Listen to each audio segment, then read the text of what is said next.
welcome and welcome back to Carrie's Craic here on A Spiritual Life. This is where I ramble about my week and any takeaways I've had that might be useful for you guys too. The good, the bad and the ugly, all of it. So how's your week been? How have you been getting on? My week has been quite busy.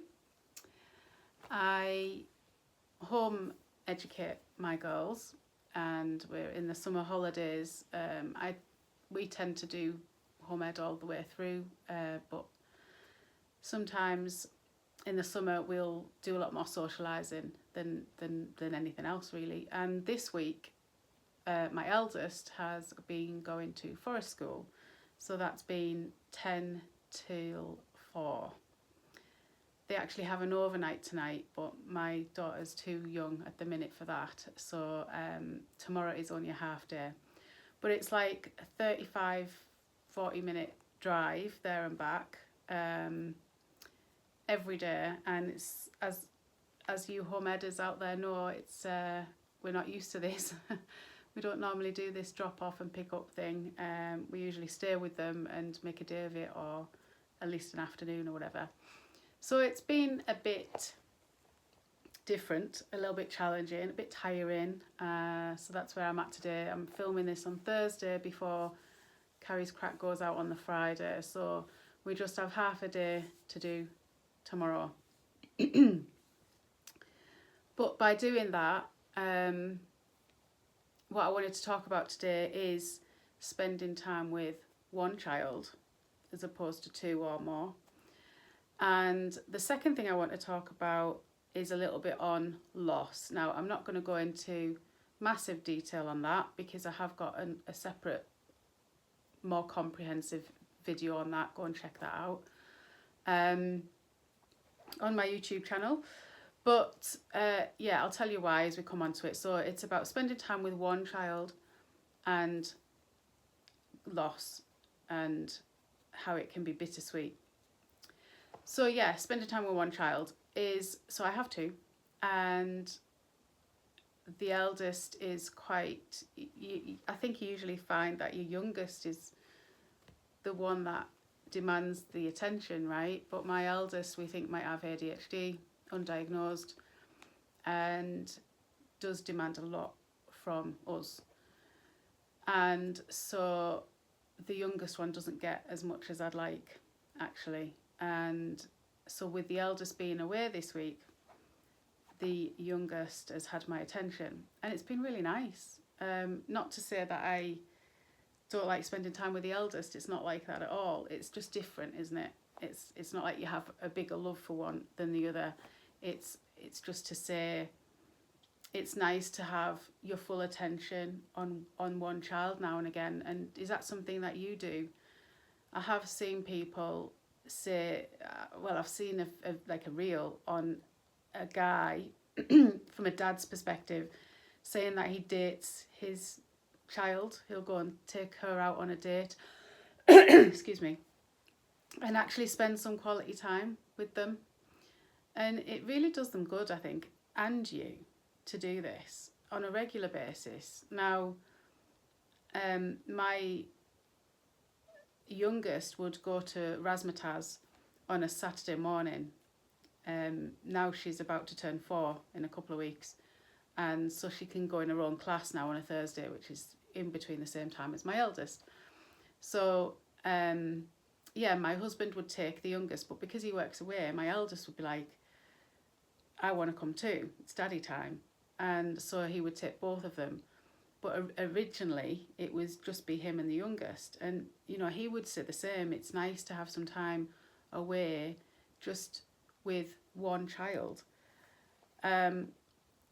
So I'm thinking that that's something we start practicing as a family, because we do it as couples, right? We take ourselves out and have date night, whether that's just in your own front room, spending time just talking and not doing the normal things that you do, and or whether it's going out and having an actual date night out.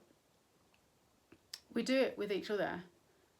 It's nice to do it with our kids too, because there's always, and again, something else I heard this week was when kids bicker between themselves, it's like we've got to go into their world. So their things, their toys that they argue over all the time, which is big in this household at the minute, they are constantly arguing about toys, and it's their thing. They've got an attachment to it. It's their thing, right? They don't know any different. So when the sibling takes said toy away, that's like their attachment. It's like a fear.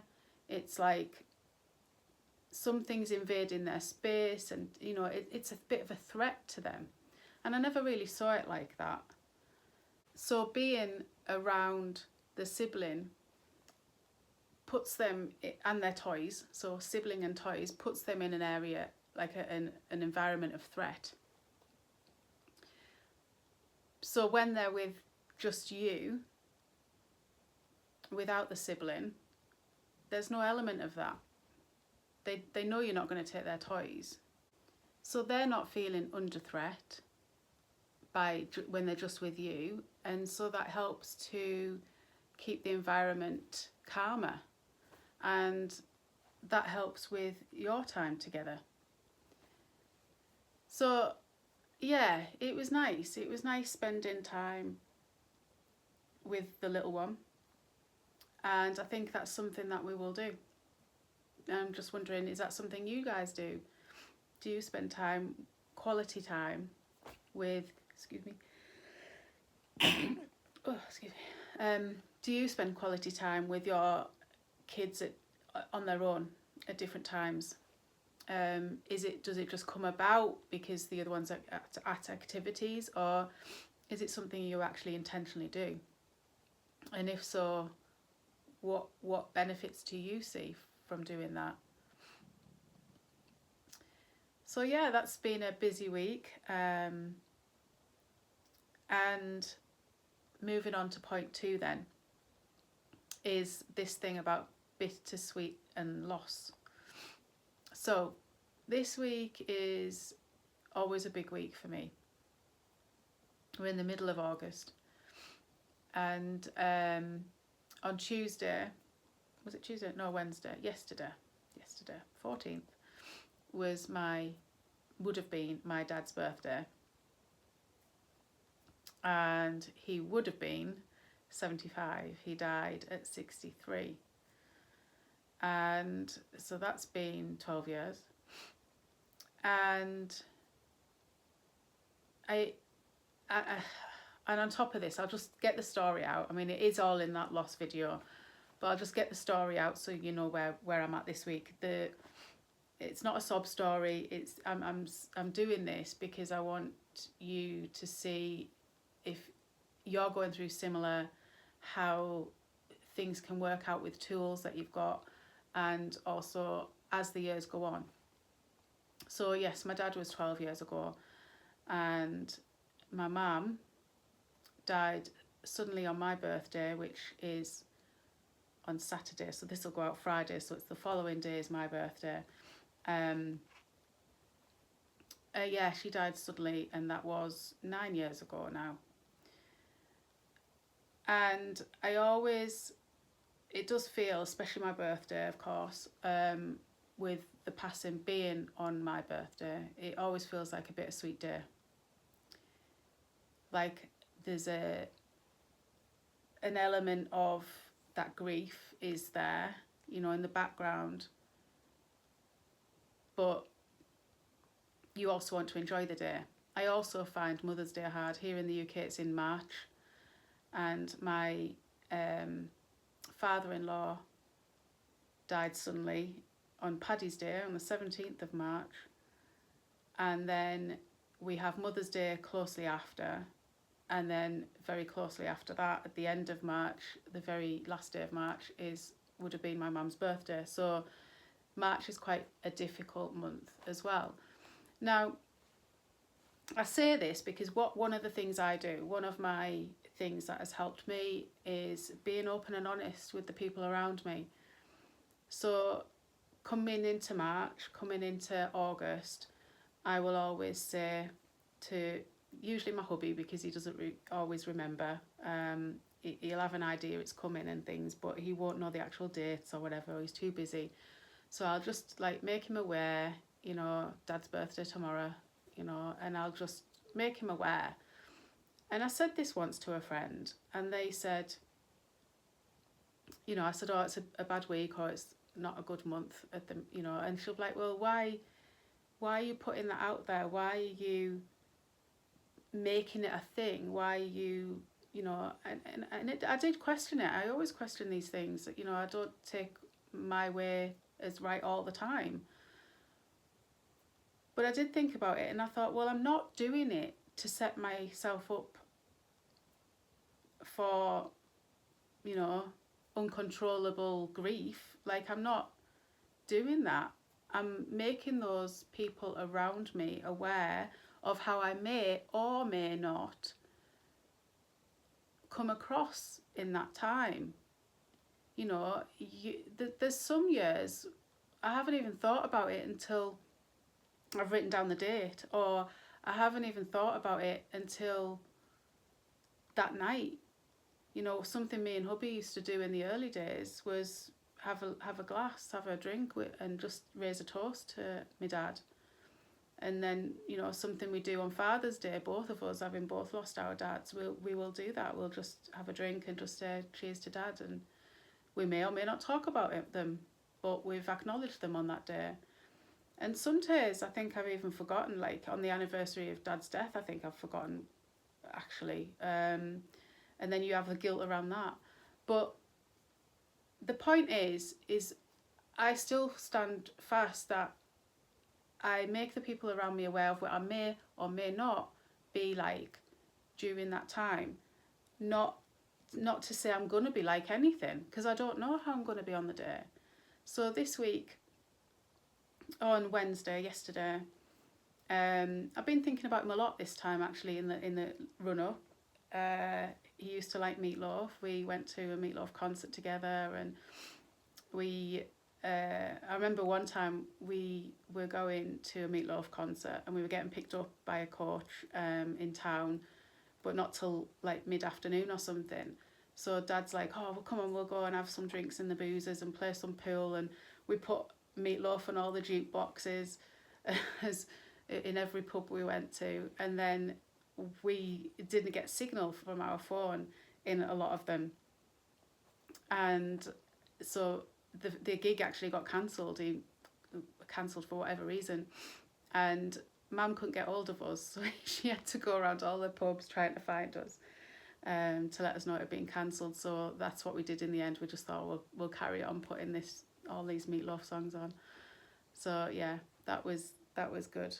But yeah, you know, so Meatloaf, I played Meatloaf this week in the car. Just, you know, asking if there's anything coming through from him. You know, I'd do some tarot cards and see if there was any messages came through, which I did. I got a couple of messages, which was nice. I didn't cry. I didn't get upset. Sometimes I do, sometimes I don't. It doesn't have to be on the anniversary or the birthdays that you get upset. You know, it doesn't have to be that you go and reminisce your whole life with them on that day. It is what it is, guys. You know, it is what it is. Don't beat yourself up for it not being a certain way, not remembering them a certain way, or being too much in grief, or not enjoying them too. You know, there's too much of that nowadays to be a certain way. You're not grieving enough, you're grieving too much. Like, just let it be. Be aware of it coming. And make the people around you aware. So that if you are a little bit frustrated, flippant, off the cuff, not yourself, then there's a bit of a reason behind it. You know, they can understand. And you know, something I wanted to bring up here, I've got my notes on my phone, is, you know, the film Inside Out. Now, I think it's Inside Out 1, I don't know, daughter's watching them all the time. And we did go to the cinema to watch number 2, so I get mixed up myself. But basically, there's a bit where I think it's the end of number 1, where sadness and joy actually work together. And I just like had a little quick look on YouTube for a couple of clips, and there was where Riley comes back after running away, and she's all sad, and she actually says to Mum and Dad, you know, you wanted me to be happy, and I'm sorry I can't be happy. I miss home after they've moved, and I miss home, I miss my friends, I miss my hockey. And then she bursts out crying. And then there's an element where there's a time where they're hugging each other, and then she gets this, you know, because they've just said, oh, we miss home too, and we're really sorry you felt that way, and we didn't want to make you feel that you had to be happy when you're not, you know, that kind of thing. So they hug, and in that moment, she also, in the sadness, she feels joy because they've actually connected, and she doesn't have to hold in her feelings anymore, like pretend to be happy when she's not. And it's that moment where you hold joy and sadness together. And so the memory balls that they make become blue and yellow, and it's their mix together. I think that's the colours, blue and yellow. And yeah, I just thought that was a really good way to show that you can have joy and sadness together. It doesn't have to be so black and white. It can be yellow and blue. So I say this now, like I say, it's now 2 days before my birthday. I do have something nice planned with hubby. We're going to have a night away, just us. So I'll see the girls in the morning, and then have some time away and a little bit of downtime, because I think we're all just a bit tired at the minute. And so, yeah, and I may not think of Mum. I may think of Mum. I may have a cry. I may not have a cry, and it's all good. And hubby's aware of it, and hubby is there, and I can talk about her or not talk about her, and it doesn't matter. It is what it is either way. You know, having not cried or anything about Dad yesterday, it did make me think, oh, okay. But another time will come and I might bawl my eyes out, and it's fine. It's absolutely fine. And it is bittersweet. You know, I find Mother's Day quite hard because, you know, you want to be happy. You want to do the Riley and be happy for everybody. Like, you know, you've got your kids and it's Mother's Day and it's your day, but you've lost your mum. And it's, you know, the one thing I do on Mother's Day is one boundary I've put in place, and I've said this to my husband. I said, I can't shop for your mother for Mother's Day. Like, that's just something I can't do. You have to do your mum on Mother's Day. I can't do that. And not everyone's like that, but that's something I've learned. That's my boundary. I can't go shopping for a Mother's Day present for his mum. That's just the way I've managed to deal with it. So he accepts that, and that's fine. And so we deal with it our own way. It is bittersweet. It is holding the joy and the sorrow or sadness together. And that's the beauty of mindfulness and spirituality, is tuning into what you need in that moment and making those around you, if you choose, aware, so that you can actually have a better connection with them. If you want to talk to them about it, they might be there for you to do so. That's one of the big things I advocate for in loss, is you as the griever need to express what it is you want from people. If you want to not talk about it, not mention it, and carry on regardless, then you can tell them that, and they won't, and then hopefully they reciprocate and don't talk about it. If you want to talk about it and everything, then you let them know. And likewise, the person that's supporting the grieved one, they need to ask what it is you want. And like I've just said, every day to the next is different. Every year to the next is different. Every anniversary can be different. So we still need to keep that communication going with our friends and family to say what it is we need and want from them, because we are not used to doing this. We are not used to talking about death. We are not used to talking about grief. That's another thing I advocate for.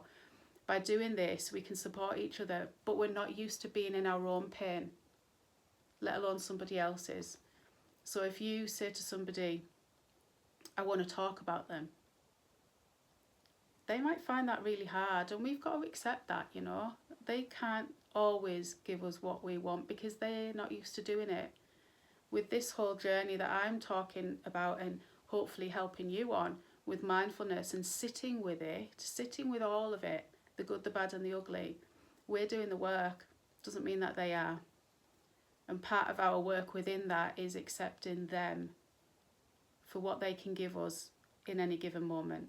So our friends and family might be able to give us what we want one day, 1 year, one anniversary, but they might not be able to do it themselves. They might be suffering too much with the anniversary themselves to be able to give it to you. So it is a little bit of, you know, mindfulness and seeing what is there in the moment and giving yourself what you want, but also honouring other people as well. So I intend to have a good birthday. I do, regardless. And also honour Mum at the same time. So just be a bit joy and sadness, as in the film Inside Out. And, you know, even if it is bittersweet, it's all good. It's all good. So that's what I've got for you this week. If any of this resonates, if you've had any aha moments, not haha, drop them in the comments and it'll be good to chat away about it. Have a fabulous weekend and I'll speak to you soon. Much love. Bye for now.